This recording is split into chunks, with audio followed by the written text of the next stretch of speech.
Greetings everyone, welcome back to 365 Days of Prog. Today we will be listening to Lazarus Bird by the band Burst, but first of all, check out this intro. Hi, my name's Naomi. I'm an avid progressive rock fan, but I'm a long ways from knowing all the prog albums out there. But this year, I'm gonna give it a try. This is 365 Days of Prog. Today, as I said, we're going to be listening to Lazarus Bird by the band Burst. Now, this is a metal album. It is prog, in some ways at least, but it's also very heavy and it's metal-esque rock music, which I am not accustomed to. I do not listen to metal that often. I don't really like it. I made this list for other reasons, but one of the reasons is to try and experience more of the proggy metal side of music and maybe enjoy it more, because for now I'm not really enjoying it that much. Now, I know this section of the video is where I put on my headphones or we go ahead and listen to some sections that I like from this album, but unfortunately today I don't really have a lot of those. I already listened to this album and I must say there's not a lot of sections which I want to tell you, yeah, I really liked. And that would kind of give you a glimpse of what I think of this album in advance. So, let's get right into what I think about this album.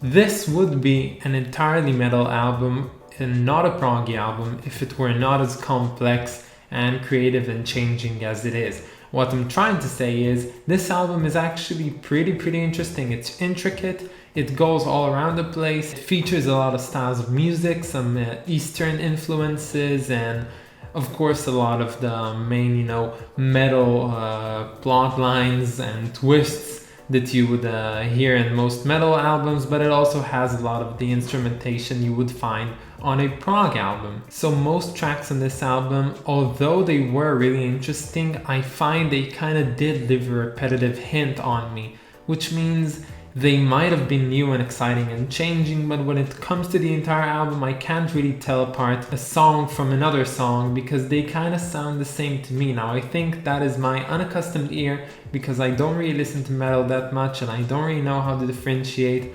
different songs in the genre, so I guess I'm gonna get better at it. And if you love this album, I totally understand why. You probably love everything from growling and screaming and to heavy distorted sounds and stuff like that, and I truly get that. I must give a huge props to the fourth track on this album called Momentum, which I really liked, but it's not a wise thing to say because this track featured 2.5 minutes of very quiet, very somber and melancholy music, which I really liked, and then it fucking jump scared me basically. It just, out of nowhere, you get those screams, you get those heavy big guitars and drums and bass and everything, and I was not expecting that. So although that song is definitely good, I still don't think it's quite as amazing, but I still would say that if I had to choose one song from this album to be my favorite, this would probably be the song.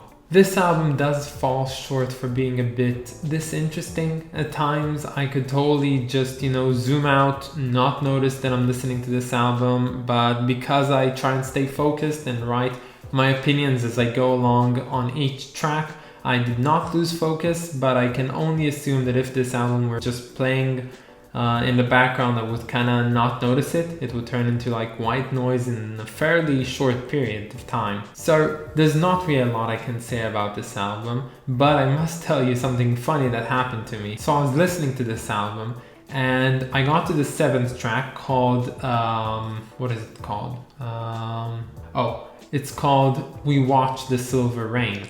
And just as it started to rain. Now, I was going on a bus ride, so I could see the rain from outside, but I knew that in a couple of minutes I'd have to come off that bus and actually face that rain. And it was kind of ironic, and I listened to the 8th track, the last track on this album. I think it's called Cloaked City, Cloaked, something like that. So I listened to it while running through rain, and it was pretty fitting, I must say. I didn't really enjoy the song, but running through rain with like heavy drums and guitars and metal music in the background and people screaming and growling is pretty fitting, so I kind of had fun doing that. And that song definitely has a fond memory in my brain for that now. So I could diss on this album all day long, but before that we have to talk about the cover. Now, unfortunately, I'm gonna diss about the cover a bit as well, so I'm sorry for all you fanboys of Burst.